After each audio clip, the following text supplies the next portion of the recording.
things with our muslin once we've pressed it. One is we're going to do a grain line swatch. I'm going to show you how. You don't have to do it in this room today, but I'm going to show you how to do it, whether you decide to do it in this room or at home.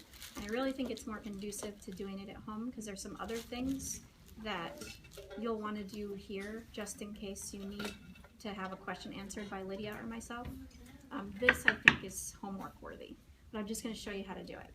So we're going to do this, and then we're also going to do a few sewing samples. And for the sewing samples, we're going to need some strips of fabric that are 8 inches along the grain or parallel to the selvage by 5 inches across the cross grain. So we're going to pretend, because I've already whipped mine off, we're going to pretend that this is the selvage, and we're going to pretend that there's not a seam there. And so on the other end of this fabric, I would have another selvage. And so what I'm going to do is I'm going to measure from the top of my fabric along the selvage. I'm going to measure 8 inches. One other thing you might want to do before you start measuring is go ahead and tear across, and I'll just demonstrate. So if this is my selvage, what you might want to do, if it's cut, your fabric is cut, you might want to make a little snip, and if you can tell which end is shorter, it's cut and you can tell which end is shorter, you might want to go to the shorter end and then make a little tiny snip, no more than a ½ inch in, and then tear across. And then once you've done that, iron it, because after you tear, your edge curls. And what that'll do for you is that'll give you a nice perpendicular straight spot, because if I measure down 8 inches and then I go straight across here, depending on how I measure, my fabric could change in width, or I could cut parallelograms instead of rectangles if my starting point isn't a nice right angle. Does that make sense? Okay, so you might want to tear off that cut edge first along your cross grain, which is the shorter one from selvage to selvage.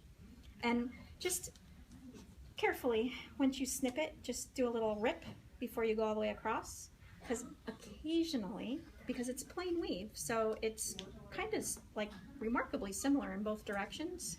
If your snip isn't quite straight, it might start ripping down your selvage instead of across from selvage to selvage. So just stop and check and make sure it's ripping in the right direction before you go and realize that you're ripping 5 yards instead of just 44 or 60 inches. So just check. And if you're not sure, ask Lydia or myself. We'll be happy to check. And our unofficial tutor, Rosa, might be able to help you too. There she is. She's actually in the class. Can I tell them? Is it okay? She was in the class a few years ago, and to my recollection, she was doing great. But then she went and had a baby, like, right before the end of class and didn't finish. But she's been using her skills, and so I think she can help you. And if she can't, she'll tell you, and she'll send one of us over. So she's a student, but she's a little bit ahead of you. Okay, so once you've got that torn and you've got a straight edge from selvage to selvage on your cross grain, you'll press it, make sure it's nice and flat, and then you'll take a ruler and you'll measure along the selvage, which is the straight grain, 8 inches. And then you'll make a mark. And then you can, if this edge is torn, then you can go ahead and tear this too. And you should get 8 inches all the way across. So you should get a strip from selvage to selvage that's 8 inches all the way across. And I don't know how wide your muslin is. It could be 44 inches, or it could be 60, it could be 54. But from selvage to selvage, you should get an 8-inch strip that's something like 44 to 60 inches. And 8 inches in width, instead of whatever you had, 5 yards or whatever. Now mine, I'm using scraps. So somebody sewed this together for something. So I now have to get rid of this seam here. But I want another, well actually I can just show you with this, it's fine. So you'll have a really long strip, much longer than what I have here. And you'll have all torn edges around. And then you'll want to take it over the iron and flatten it out again. Make sure it's nice and crispy and flat. And then you can fold it in half. so that you have 2 layers. And again, yours it'll be 8 inches, but it'll be much longer than mine is. And then what you'll do, I'm going to start from this edge in case I change my mind about my short piece. Then what you'll do is you'll take your ruler now along what was the salvage may have been ripped off, but what was the salvage, you're going to measure from the salvage across the cross grain 5 inches. And you're going to make a little mark along the top torn edge and measure over 5 inches and make a little mark along the bottom torn edge. And you're going to keep repeating this. So from the first mark, you'll measure over 5 inches and make another mark. And you'll keep doing that all the way across your fabric.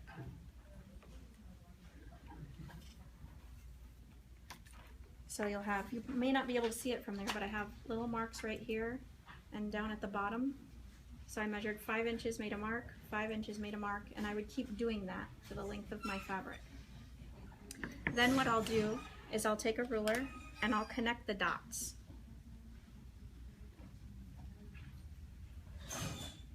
So what I'll have drawn is a series of rectangles that are 8 by 5 inches. Okay? So I'll go the whole length of the fabric, and like I said, for you, now that it's folded in half, it'll be somewhere in the neighborhood of 20 or 30 inches that you'll be marking. So you'll get, what, like 5 or 6-ish of these rectangles across. Now, we want to cut along this because it's easier to sew against a cut edge than a torn edge. And this isn't a real garment, that's why we were able to tear it, because it's just more efficient for what this is, just a sample, to tear that edge that we don't need to sew. But this edge we're going to sew, and so for that we need it to be nice and smooth. Have you ever tried to put 2 layers or more layers of paper together and then start cutting them? Do you know what happens? They shift, right? They don't stay aligned. And so as you're cutting, it gets out of whack. That's what your pins are for. So we're going to pin these. I move my pins to the other end. I have something I can use here. So I just want to pin near the lines that I drew. And I usually pin at the 2 ends of whatever I'm sewing. And then depending on how long it is, or cutting rather, depending on how long it is, I'll put a few in the middle. This is relatively short, so I don't think I need too many. So maybe 3 along each line. Actually, I probably don't need any there. So do we need it on both sides of the line or just one? I'm thinking not. It's early and I haven't finished my coffee, so I'm gonna guinea pig for you. Okay. And then we'll talk about what to do and what not to do once I do something you're not supposed to. Okay. So, but I'm thinking you don't need it on both sides right now. That's what I'm thinking.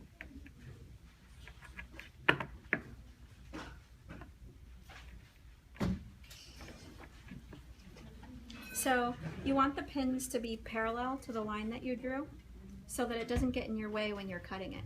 So you need it to hold these. You need it close, but not too close. I think I have mine somewhere in the neighborhood of like a ½ inch away. And then what I'm going to do is I'm going to cut along those lines. Cutting! So these are my fabric scissors, and no one will steal them because they look gross, because I got them a long time ago, and I keep wrapping stuff around because they make my hand raw. And actually my name is pretty much worn off, but like I said, they look rusty and gross, so I'm in no danger of them getting stolen. But when you cut, you want to rest your scissors on the table. So never lift your fabric and your scissors up and cut in the air. I think of it like writing. If I was trying to write my name neatly on a piece of paper, would I write like this? Or would I put the paper down on the table and hold it and then write, right? I need stability. Same with cutting. It's like writing with blades. So if your fabric and your scissors are in the air, you're not going to get an accurate line. So you always want your scissors riding on the table, so they're going to glide along the table. And as you cut, you want to cut as long of a stroke as you can. So you want to open them wide and then close them all the way, open them wide, glide along the table, and then close them all the way. Now, with that being said, like as I feel these, they feel like they need to be sharpened, and I probably have a burr or something. So there's probably, like, you need to find the sweet spot on your scissors. So if these aren't sharp and I have a burr, then I'm going to figure out where it is that I need to have them to get a nice smooth line when I cut. But basically, it's gliding along the table. And with the other hand, you're holding the fabric down so that it doesn't move around on you. Just like when you're writing on paper, you hold the paper down and you write with the other hand. Same with cutting. So fabric down, I'm going to slide my scissors in there. I have them open as far as I can. I have the fabric as far back into them as I can get. I'm going to take one long slice along the line that I drew, and then I open my scissors and I glide them on the table and pull the fabric into it. Sometimes you can't pull the fabric because it's too big, but this is little. Sometimes you just have to let the scissors glide and leave the fabric sit. So you're going to cut these so that you get nice, smooth cut edges. So, pins on one side worked. So you only need to pin on one side of the line. I'm all about shortcuts and efficiency. If it's still accurate, then I'm good. So you'll do that. If you have like a fold that's 5 inches, you can cut the fold off. You know, just draw your line like you would. Mine is exactly 5 inches, so I'm going to have to cut on the fold very carefully. So I'll move these pins just a teeny bit so I can get my blade in there. So, like right now I can't get my blade all the way in there, so I have to move those a little bit, and then I'll cut her along this fold so I have 2 pieces here. So, one more thing. You'll have a much longer strip than I did, so you're going to take one of those strips. I'll make myself another. What was it, 8?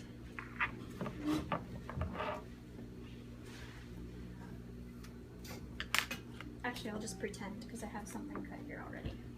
So you're going to take one of those strips and you want to turn it, instead of being 8 inches, you want it to fit here. So instead of being an 8-inch square, you want it to be 6. 5 is okay too. Let me see what I have here. And on that piece, the piece that we're going to use for this little assignment on page 16, you want one side of your muslin to have the selvage still on it. So right now, when you've just finished doing what I demonstrated, it will be 8 inches along this selvage, right, and probably a 5-inch rectangle. So you're going to leave that selvage. So what you'll do is you'll measure down 6 inches along the selvage and just cut 2 inches off.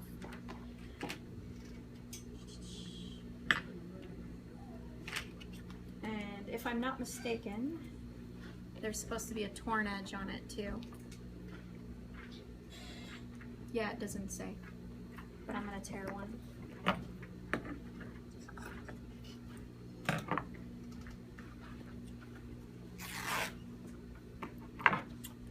So again, you'll want to press it and trim all the straggler threads so it's nice and neat and pristine looking.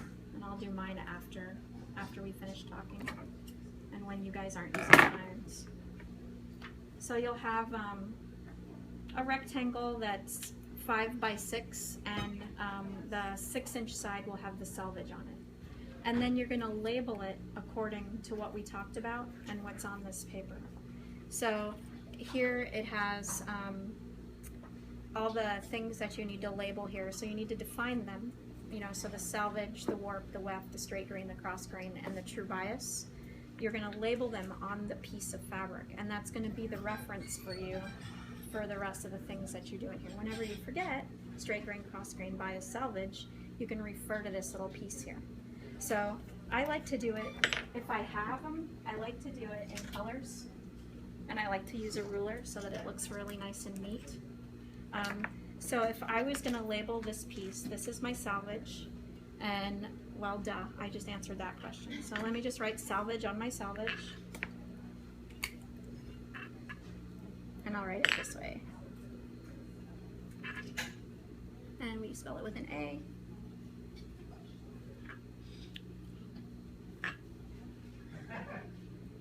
So I wrote salvage in the salvage.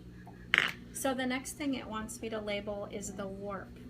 So if this is my salvage, can you motion to me which direction my warp would be? This way, parallel to my salvage. So I'll go ahead and take a ruler, line it up with my salvage. And I like to use black for this because when you label patterns, the grain line is always indicated on a pattern with a black line. So I like to use black for it because it's just consistent. It's part of our language. So I'll draw a line on my muslin and I'll write warp.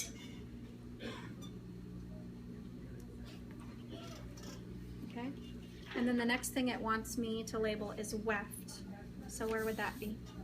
The other way. There's no color for weft patterns, so I can use whatever I want. But it's perpendicular. So I have this ruler that has lines running perpendicular to each other. So what I'll do is I'll line one of the lines up with my salvage, or the line that I drew for the warp, and then I'll use the edge of the ruler to draw a perpendicular line. That'll be my weft. And I'm not right on the yarns of the fabric, but I'm indicating the direction they run.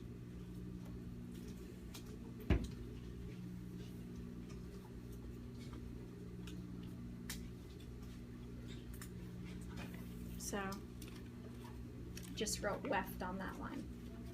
And then the next thing it wants to know is straight grain. So where would that be on here? It's the same as the warp, yeah. So I can write it on that same line. What do you think would look better? Should I mirror it and write it upside down, or should I write it in the same direction? Same direction.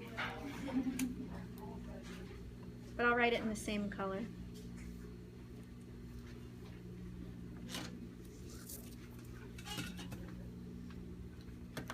So like that.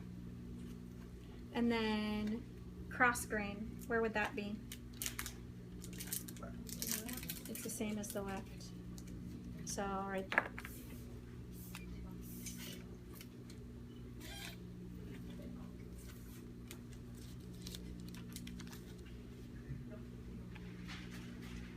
So now I have that. And then true bias. Diagonal, right?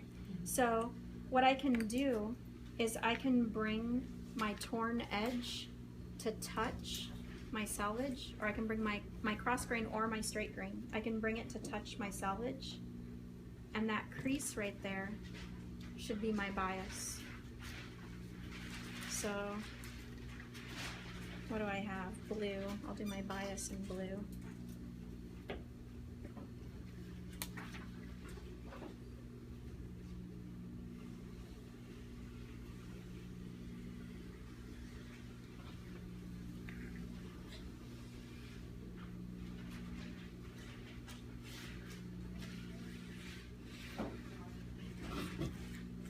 Fabric was moving, so my S got messed up. So I have that, but the bias can also be in the other direction. So if I bring my cross grain to meet my straight grain on the other side, that's also the true bias. Does that make sense? So there's two ways to do the diagonal.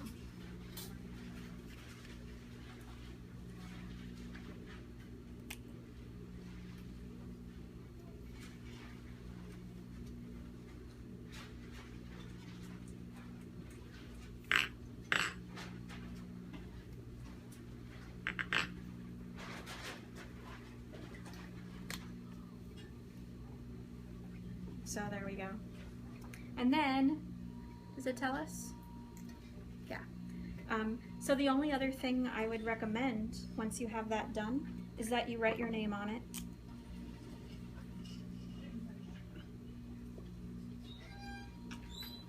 Because this morning when I came in, I found a bunch of these swatches laying around on the table because people did it and then forgot it. So make sure you write your name on it, and then what you'll do is you'll fill this sheet out Hey, it's one that didn't get coffee on it. So you'll attach it here. And you can do that with double-sided tape or pins or however, glue stick, whatever. But you'll attach it here. I don't have my double-sided tape out, so I'm just going to use my regular tape. And then you slide it back into the sheet, to sheet protector, and you'll submit it with the form filled out, and then your typed notes about grain line on the other side. I have another sheet in here that I have to fill out later, that I will show you how to fill out later. And then, this is due next week, not today.